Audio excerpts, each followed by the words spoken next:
ಈಗ ರಾಷ್ಟ್ರ ಭಾಷಾ ಭಾರತಿ ಹಿಂದಿ ಪಾಠ ಕಾರ್ಯಕ್ರಮ. भारत जननी एक हृदय हो, एक राष्ट्र भाषा हिंदी में कोटि कोटि जनता की जय हो. स्नेह सिद्ध मानस की वाणी गूंज निराये ही कल्याणी. चिरुदार भारत की संस्कृति सदा भय हो, सदा जय हो, सदा भय हो. ಇಂದಿನ ಹಿಂದಿ ಪಾಠವನ್ನು ನಡೆಸಿಕೊಡುವವರು डॉक्टर नयना चोलवेकर, ಭಾಗವಹಿಸುವವರು इशिता वडालिया. नमस्कार श्रोताओं, मैं अंजलि आप सभी का आज के कार्यक्रम में स्वागत करती हूँ. श्रोताओं, मुंशी प्रेमचंद हिंदी के जाने माने साहित्यकार हैं. उन्हें उपन्यास सम्राट कहा जाता है. उनका जीवन बहुत संघर्षपूर्ण रहा. उन्होंने 300 से अधिक कहानियाँ लिखी जो मानस सरोवर के 8 भागों में संकलित है.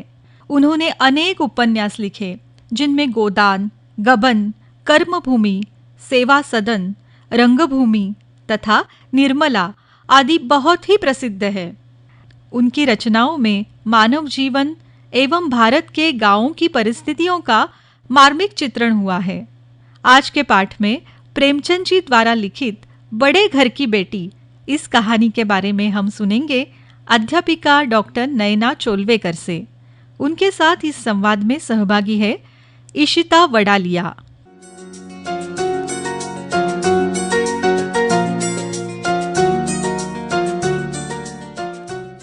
नमस्ते मैम, आपने कहा था ना आज एक कहानी सुनाएंगी. हाँ, जरूर. आज मैं तुम्हें प्रेमचंद्र द्वारा लिखित बड़े घर की बेटी कहानी बताऊंगी. यह कहानी में मध्यमा वर्ग के गृहस्थ जीवन की एक ऐसी घटना को चित्रित किया है जो हमारे घरों में आए दिन घटती रहती है. बेनी माधव सिंह गौरीपुर गांव के जमींदार थे. उनके पितामह किसी समय बड़े धन धान्य संपन्न थे. वे अपनी आधी से अधिक संपत्ति वकीलों को भेंट कर चुके थे. अब उनकी वर्तमान आमदनी 1000 रुपये वार्षिक से अधिक न थी. मैम, बेनी माधव सिंह जमींदार थे, फिर भी उनकी आमदनी 1000 रुपये वार्षिक है क्या? हाँ, वे निर्धन हो चुके थे. उनके 2 बेटे थे. उन्हीं को वे धन मानते थे. बेनी माधव सिंह जी के बड़े बेटे का नाम श्रीखंड सिंह था. गौरीपुर में रामलीला के जन्मदाता श्रीखंड सिंह ही थे. इससे गांव में उनका बड़ा सम्मान था.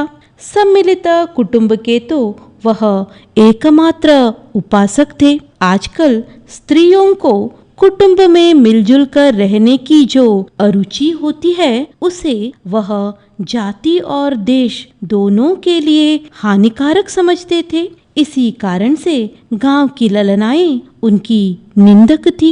श्रीखंड सिंह ने BA पास किया था. आयुर्वेदिक औषधियों पर उनका अधिक विश्वास था.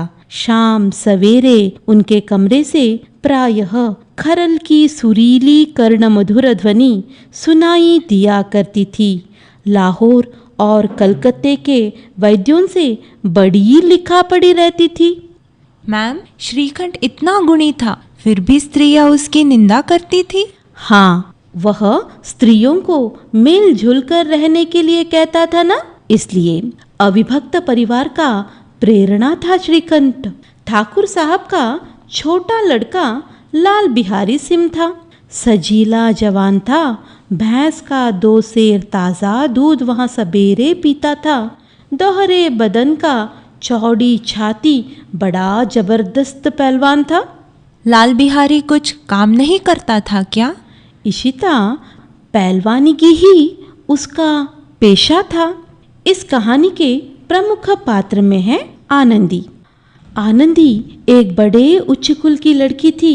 उसके पिता एक छोटे से रियासत के तालुकेदार थे. विशाल भवन, एक हाथी, 3 कुत्ते, बाज, बहरी, शिकरे जो एक प्रतिष्ठित तालुकेदार के भोग्य पदार्थ है, यह सभी विद्यमान थे. नाम था भूप सिंह. बड़े उदार चित्त और प्रतिभाशाली पुरुष थे, पर दुर्भाग्य से लड़का एक भी न था। 7 लड़कियां हुई, आनंदी चौथी लड़की थी। वह अपनी सब बहनों से अधिक रूपवती और गुणवती थी। इससे ठाकुर भूपसिंह उसे बहुत प्यार करते थे। ठाकुर साहब बड़े धर्म संकट में थे कि इसका विवाह कहाँ करें। न तो यही चाहते थे कि ऋण का बोझ बढ़े और न यही स्वीकार था कि उसे अपने को भाग्यहीन समझना पड़े।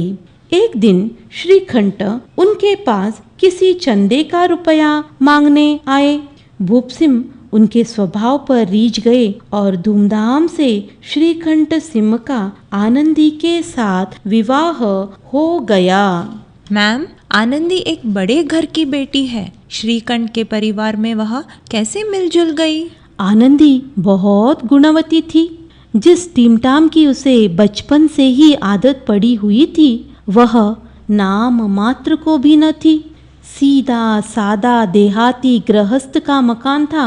आनंदी ने थोड़े ही दिनों में अपने को इस नई अवस्था में ऐसा अनुकूल बना लिया मानो उसने विलास के सामान कभी देखे ही न थे। आनंदी के पति श्रीकंठ इलाहाबाद में नौकरी करते थे।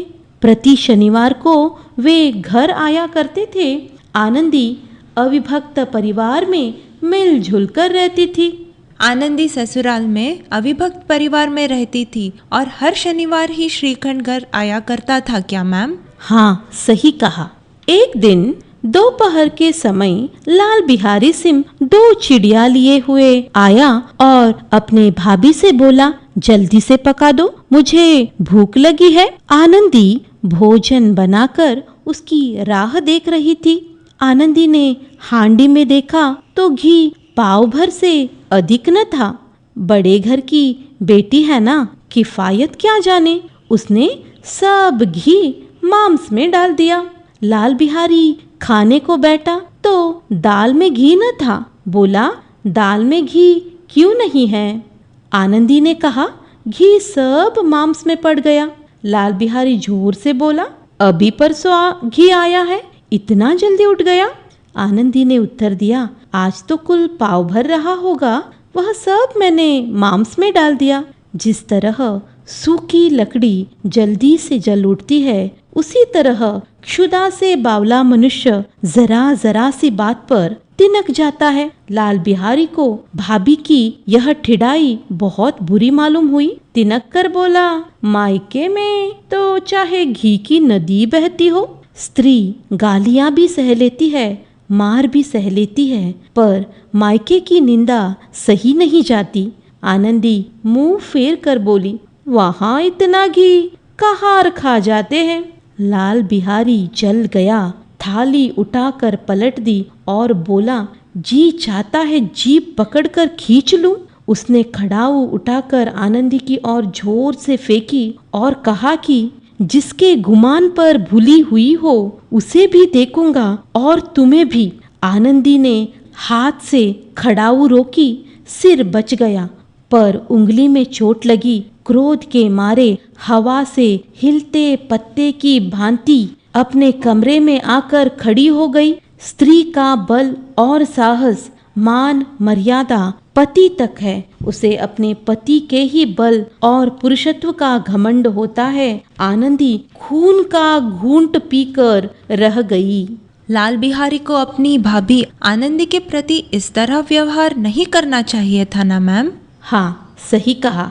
लाल बिहारी का व्यवहार असह्य है। असह्य का अर्थ क्या है? असह्य अर्थात असहनीय। फिर क्या हुआ मैम? आगे सुनो। शनिवार को हमेशा की भांति श्रीकंठ घर आए। लाल बिहारी ने मौका पाते ही अपने भाई से कहा कि भैया, आप जरा भाभी को समझा दीजिएगा कि मुंह संभाल कर बात करें। अपने आप ही उलझ पड़ी, अपने मायके के सामने हम लोगों को कुछ नहीं समझती है। लाल बिहारी झूठ कह रहा है ना मैम? श्रीकंठ ने उसे सच मान लिया? नहीं, वह आनंदी के पास गया। आनंदी अत्यंत दुखित थी। श्रीकंठ ने कहा कि तुमने घर में यह क्या उपद्रव मचा रखा है। आनंदी को अजीब लगा। उसने अपने पति से सारी सच्ची कहानी को बताया। श्रीकंठ को सच्चाई का पता चल जाता है। आगे क्या हुआ मैम? श्रीकंठ ने अपने भाई को डांटा?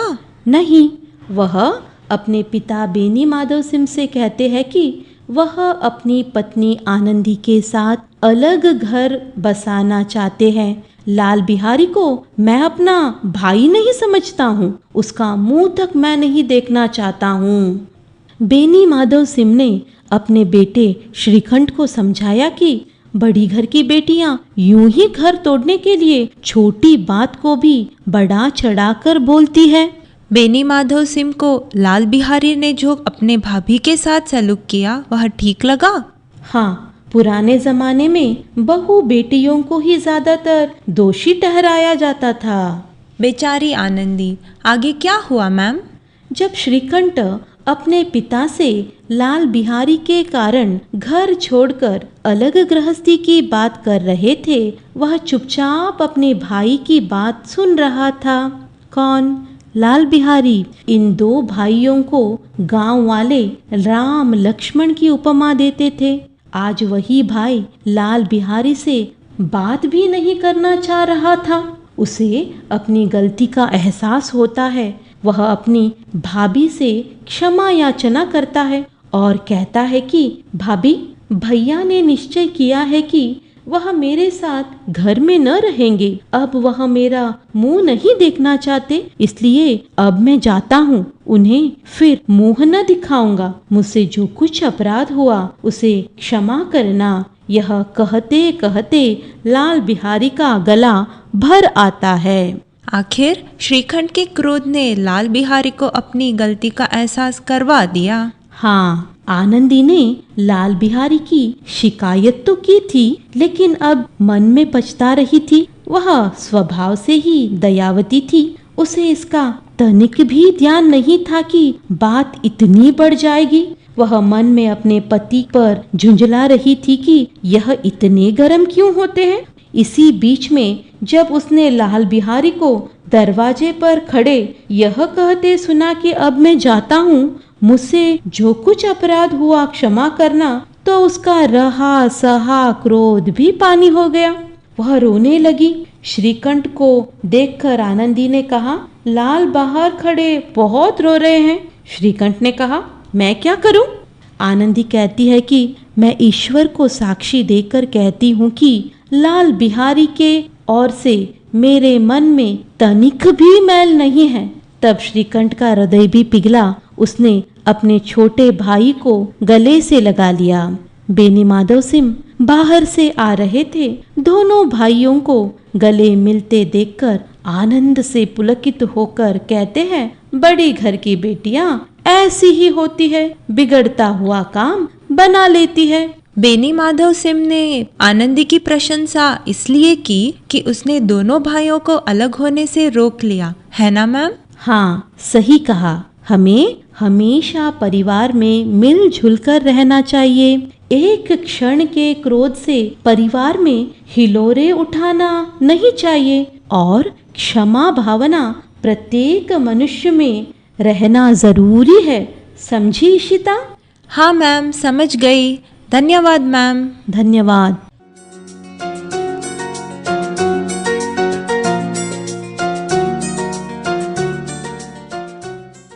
दोस्तों, प्रेमचंद जी द्वारा लिखित ये कहानी आपको अच्छी लगी होगी। प्रेमचंद जी की और कहानियाँ आप ज़रूर पढ़ेंगे, इस आशा के साथ मैं अंजलि आपसे विदा लेती हूँ। फिर मिलेंगे अगले सोमवार। लेखक अमरकांत द्वारा लिखी हुई एक कहानी के बारे में सुनेंगे अगले कार्यक्रम में। तब तक के लिए नमस्कार।